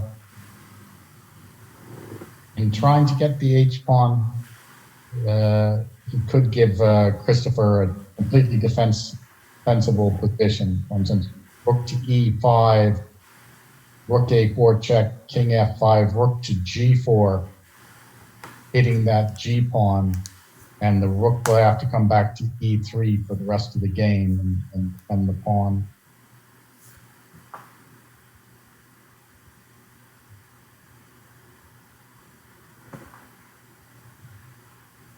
So he's trying to do something tricky. And appreciate Justin's approach, because he is aware that if he wants to win this tournament, this full point is needed. Yes. Again, he'll be upset with himself for the position that he did have. That was surely winning in so much time. But that's chess. Oh, Yeah, that's a lot of competitions, right? 62. 62. Oh, yeah. I'm being told move 62 was the last capture, actually. So we are still far and away from 50 moves. if there were no increment, then you'd have a real chance. Right. But he's trying to find a way.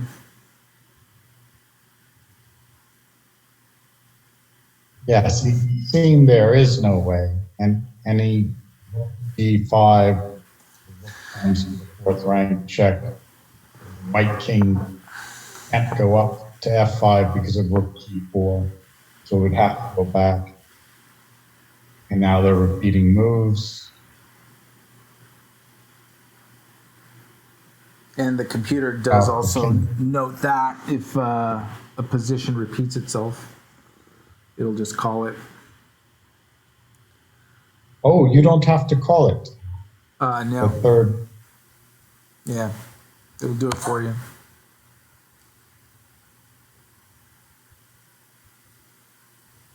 Ooh, I'm not sure about that move. King G5, rook to A5 check, but King F5.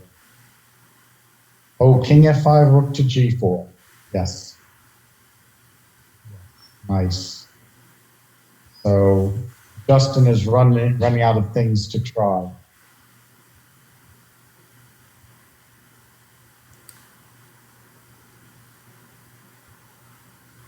Oh yeah, King F5 rook G4.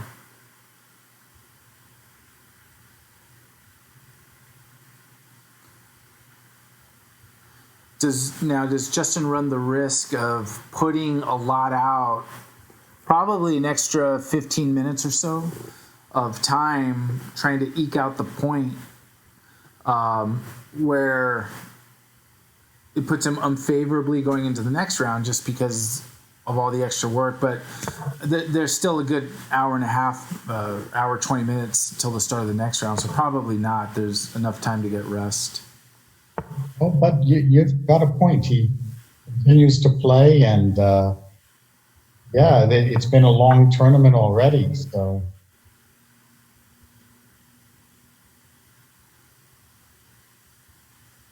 like flogging a dead horse.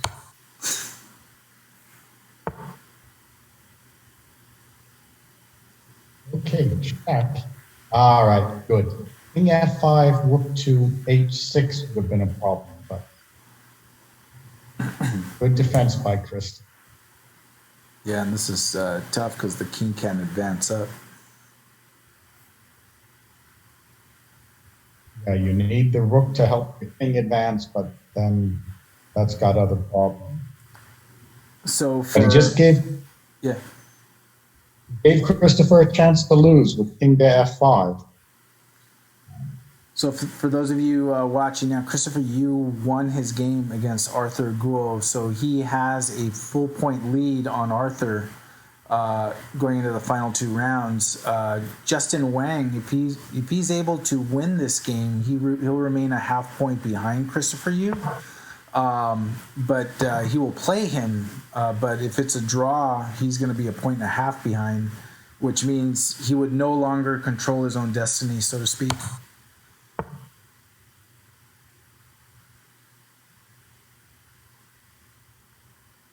Now you see Christopher playing very quickly at black.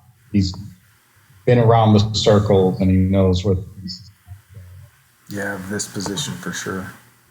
And now he's looking to cover up the rook there.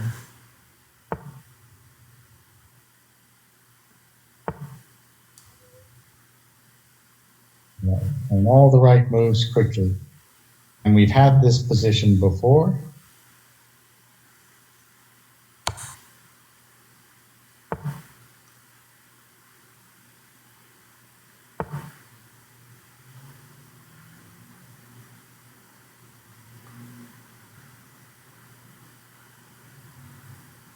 It's funny how loud now they're starting to get close in time. I just remember the time disparity that was at one point, and now we're 5 minutes to 1 minute.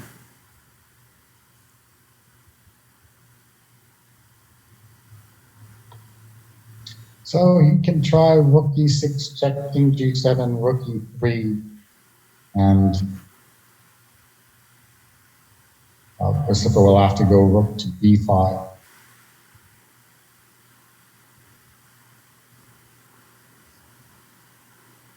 Still blunder.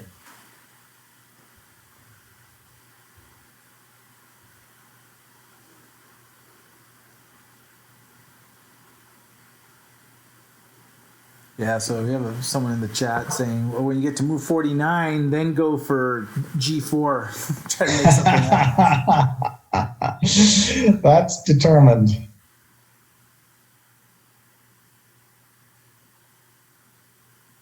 Yeah, this appears very well played by Christopher Shen, especially given the time that he had. But this is probably sort of automatic if you know the pattern.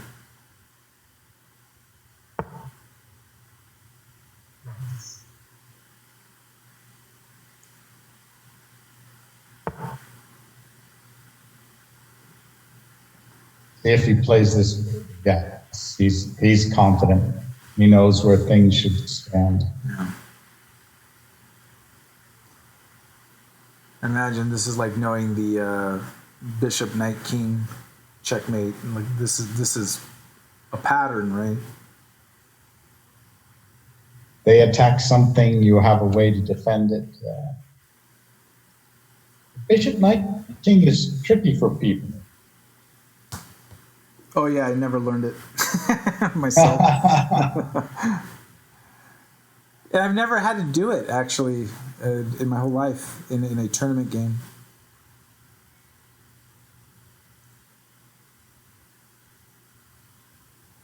But it is something fundamental that should be known. And that explains why I never went past I did go past 2,000, but I quickly went right back below that and then never got back up. But I always like teaching students that bishop knight ending because it shows you how to coordinate the pieces together. Right. As you say, you'll probably never get it in your life. But And Christopher has offered a draw.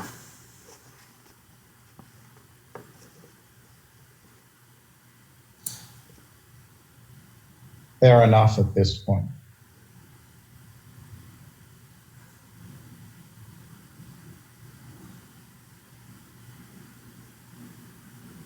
And that's considered good sportsmanship. He did not offer the draw until now. Yes, after they've been around in circles a couple of times. Pointing out to your opponent that, hey, there's really nothing done.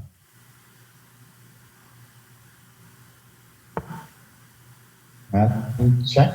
Very confident. And checks again.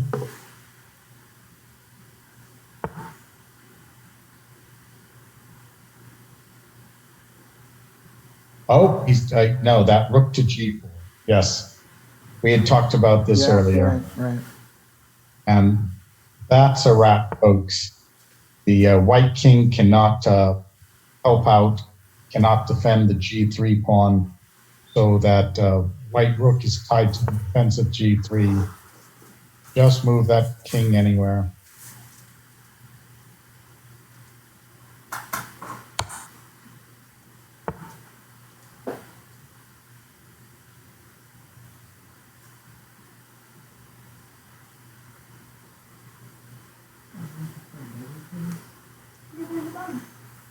Rook back to a3, king back to f7. And they're almost even in time. Isn't that interesting? I mean, it was like a 40-minute differential at one point. Oh, wow. Oh, he gives up the pawn. Hey, well. Oh, that's interesting. All right. I like that. Now will they finally agree to a draw?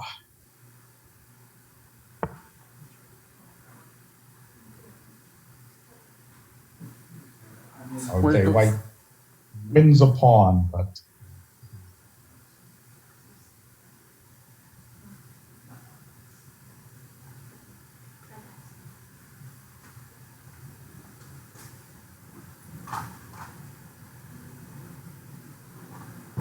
well, at least he didn't do this trading pawns on move 49. So, like, was this an attempt at just... I'm trying to do everything I can to make something happen. Yeah, it just, nothing else worked, so try this anyway.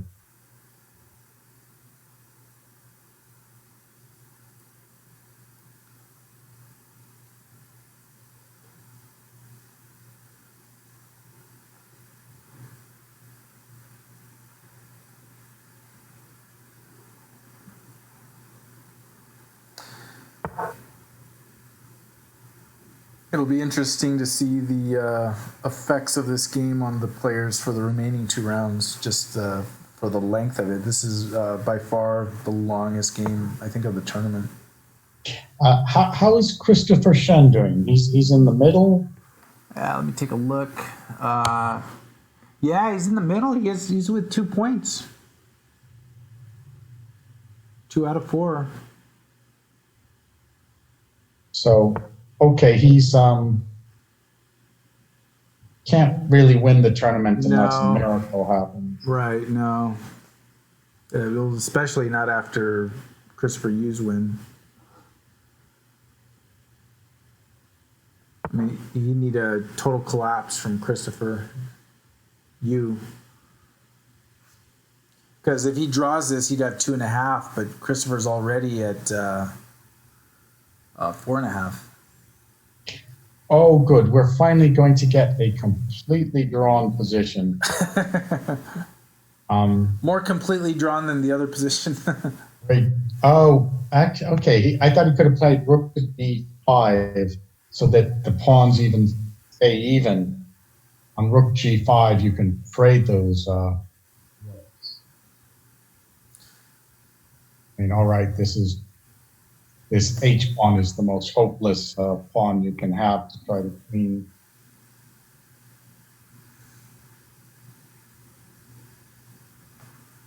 Okay, threaten checkmate, Justin. Rook to a6, hope he grabs your pawn. Yeah.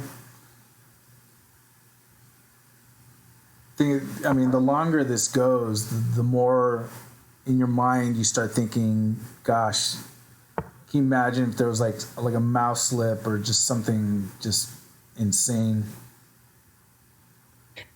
Okay, now this is the surest defense. Just keep the rook on the back rank.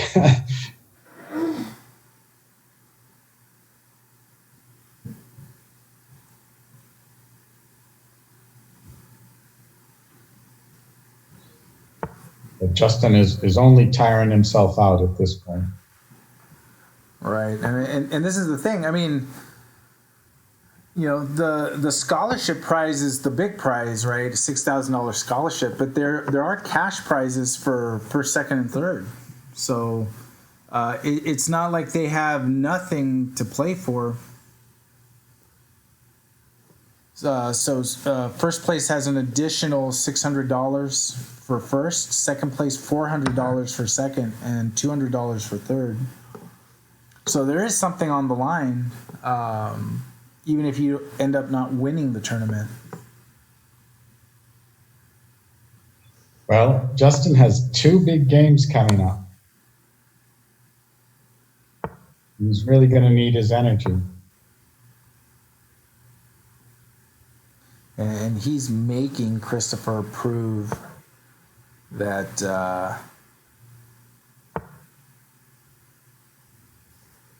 that he's going to draw this.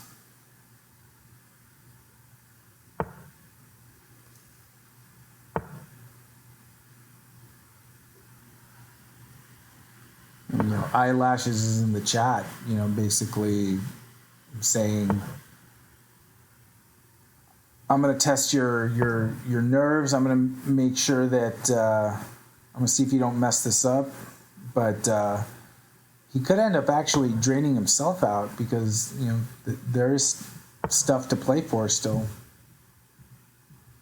Okay. This is just so hopeless.